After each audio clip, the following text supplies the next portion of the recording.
It's been so long. I can't control myself. That's what Nancy whispered in my ear. Her soft voice made my pulse quicken, and I felt heat spreading through my body. I never imagined something like this would happen at my workplace. My name is Bob Harrison. I'm a 32-year-old bachelor working at a major electronics manufacturer. It's a big corporation, and people admired me. But recently, I've been demoted. Bob, give your best at your new place. You're better off working in the country than slaving away at headquarters, the director said to me with a smirk. He was the one who sent me off to this subsidiary, often referred to as exile. He's known for his oppressive attitude towards employees he dislikes, and recently, I was his main target. He criticized everything I did and continually put me down. For example, when I asked about specific corrections on documents he shredded without reading, he just told me to figure it out myself. Catering to his reckless whims was truly exhausting. The director supposedly married the niece of the CEO for his career advancement, creating an unquestioning atmosphere in the company. Despite his poor reputation for womanizing and his harsh treatment of subordinates, I had a strong sense of loyalty to the company.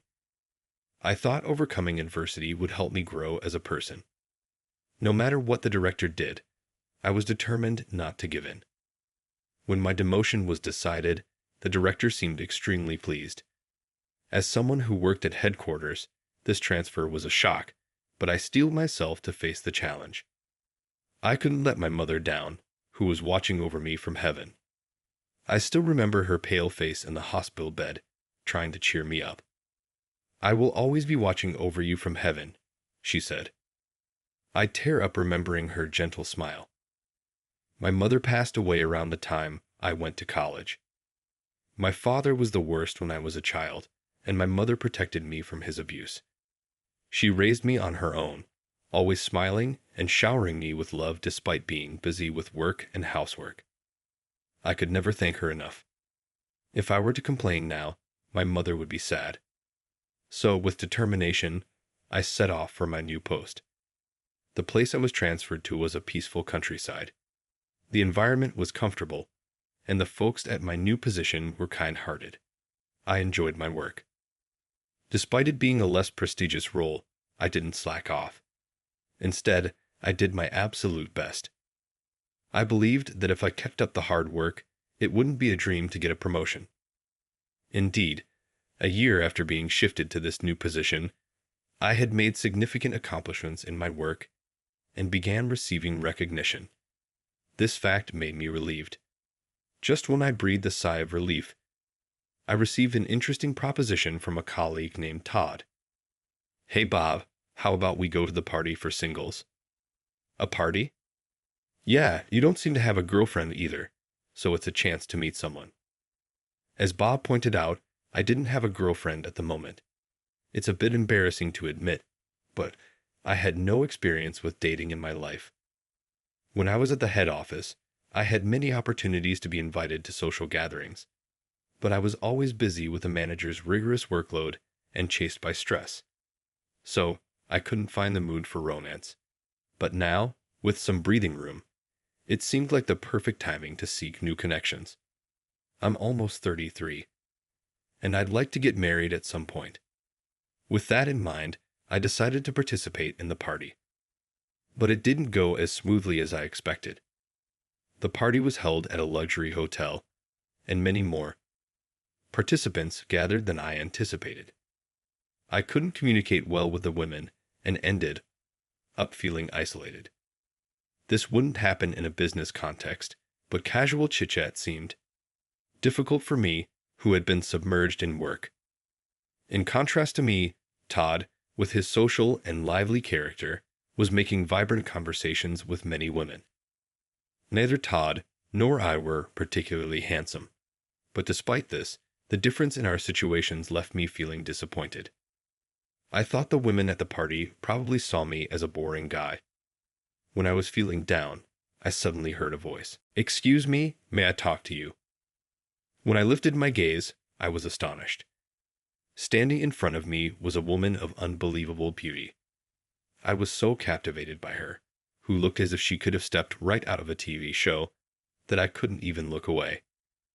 Of course, I've been looking for someone to talk to since I came to the party.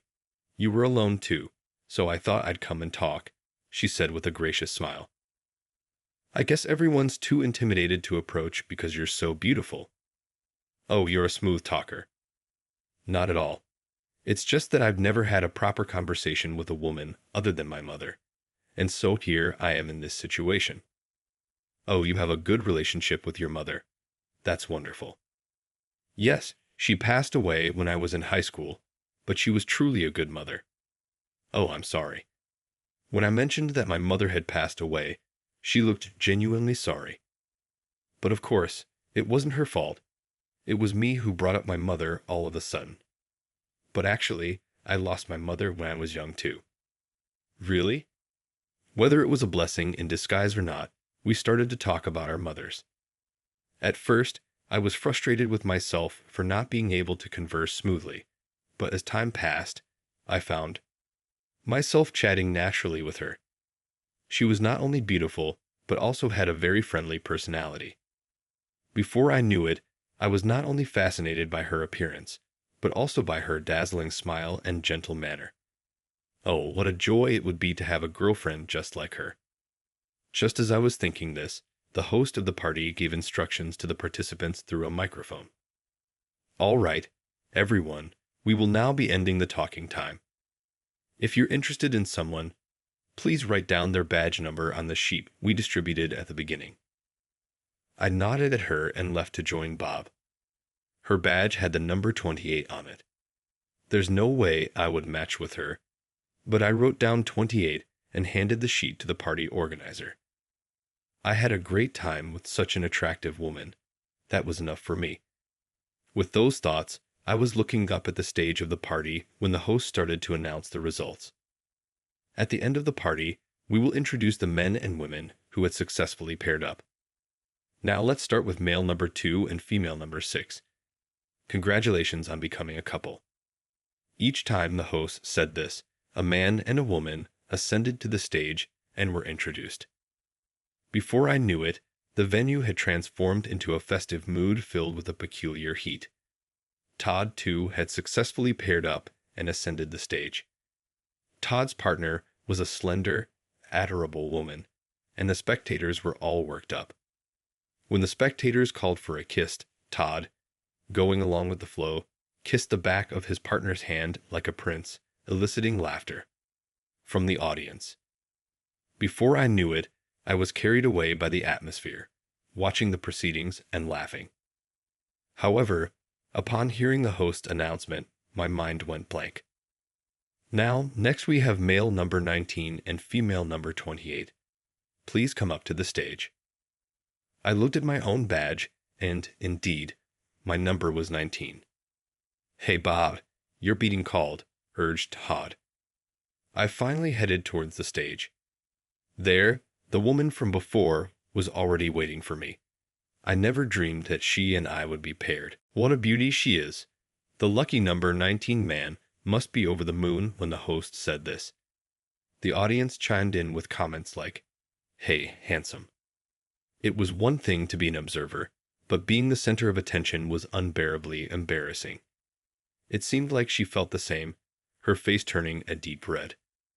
But then the audience made a further demand of us, just like they had with Todd and Lear. They called for a kiss. I was petrified and didn't know how to respond, but I couldn't just stand there on stage forever. As I was struggling, the woman next to me gave a quick peck on my cheek. In that moment, my mind went blank again as I was surrounded by cheering. I never imagined I would kiss a woman in such a way. Finally, we were allowed to step down from the stage, and she and I looked at each other. I never imagined that I'd be paired with you in my wildest dreams. Me neither, but let's drop the formalities now that we're a couple.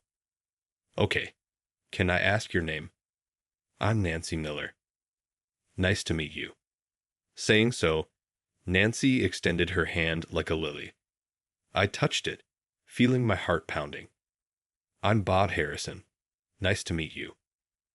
After ending the party like that, Nancy and I decided to chat for a bit in the hotel lounge.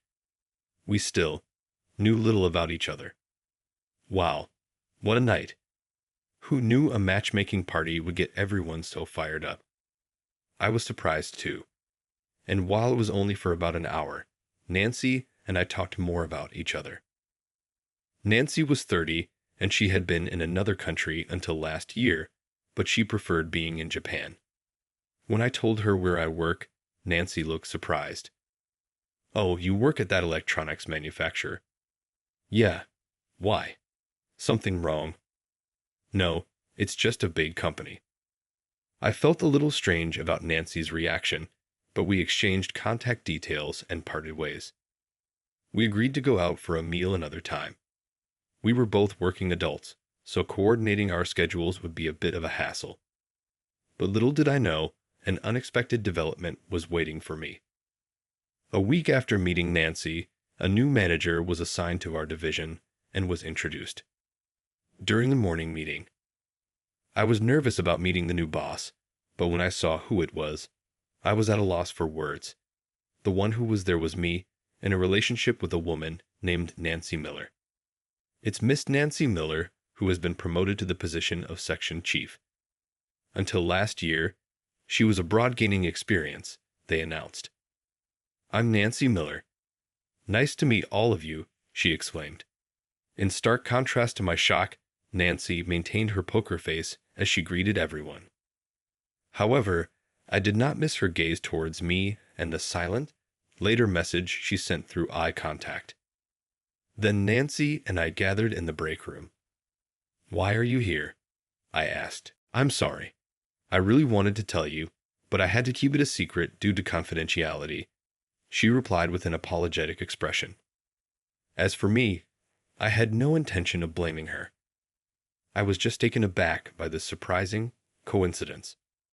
However, Nancy cast a worried look my way. "Do you mind having your girlfriend as your boss?" she asked. "No, not at all. I like you, Nancy." I stuttered upon hearing this. Her face lit up with happiness. "Me too. I really like you, Bob." "I get so nervous and blush whenever I'm around you," she admitted. Indeed, her face was crimson red. "It's been a long time since I felt this way. My body isn't listening to me," she confessed, whispering in my ear. Her whisper sent my heart racing and my body grew hot. I could not have imagined that such a turn of events would happen in the office. But honestly, I didn't mind that Nancy was my boss. She was a very talented individual. Upon our reunion at the office, we confirmed our feelings for each other and officially started dating. We didn't make our relationship public, but I was able to work happily with her. I felt like I might have a special connection with Nancy. Such happy days passed, but a new incident occurred 1 month after we started dating. Surprisingly, the director who had transferred me came to see me on the name of a routine inspection. Looking at the director with a meaningful expression, I had a bad feeling. "Long time, no see, Bob," he said. "Hello," I responded. "I'm sure you're finding this new place quite comfortable. I came today to make sure you can continue working here." He added, "Pardon?" as I widened my eyes in surprise. The director, laughingly, continued, "Well, there are talks of bringing you back to headquarters, but you prefer it here, don't you? So, I came to ask the director to let you stay." In other words, the director was there to prevent my return to headquarters. I trembled at the director's deviousness. "Director, you—" No, quite the opposite. If anything, you should be grateful. That's something I'll discuss with my father." Suddenly, Nancy appeared. On seeing her, the director's face turned pale. Nancy, why are you here?" he stammered. "Didn't you know I'm here to learn on my father's orders?" she responded. "What? What do you mean by that?" I asked. "Nancy's father, Bob." "What are you saying?" the director demanded. "Nancy is the president's daughter. Be respectful." At that moment, Everything clicked into place in my mind. The president's last name was Miller too. No matter how much the director was a relative of the president, he would never dare to disrespect Nancy, the president's daughter. There are also other unpleasant rumors about you. I plan to report everything to my father. Just you wait. No, wait. With that, the director collapsed on the spot. It seemed that the fact that Nancy was the president's daughter was only known to a few executives. Afterwards, thanks to Nancy reporting everything to the president, the director's reputation took a nosedive, and he ultimately left the company. Apparently, his wife also took this opportunity to investigate the director's personal life, confronting him with numerous proofs of infidelity. Having betrayed his wife as well, the director apparently had no choice but to leave the company. The director is now said to be living alone, chased by child support payments for his children. What goes around comes around. I was surprised to find out that Nancy was the president's daughter, but of course, my feelings for her haven't changed. Do you mind that I'm the president's daughter? Are you sure I'm good enough? She asked me. When I asked her that, she gave me a kiss on my cheek. So, a year after we met, we both received recognition for our achievements and were assigned to work at the headquarters, continuing our relationship while working. Another year later, when things had settled down, we got married. I was worried whether the president would accept me, but he readily gave his approval. About this matter, Nancy said, "I think my father saw a lot of himself in you, Bob." "What do you mean?" I asked. "Like you, my father has been working hard to grow the company despite the loss of my beloved mother. You remind him of himself, and I fell in love with that side of you. Nancy, even when times are tough, as long as you don't give up and keep looking forward. Heaven never helps the men who will not act." I looked up at the sky and once again said thank you to my mother for bringing such a good match into my life.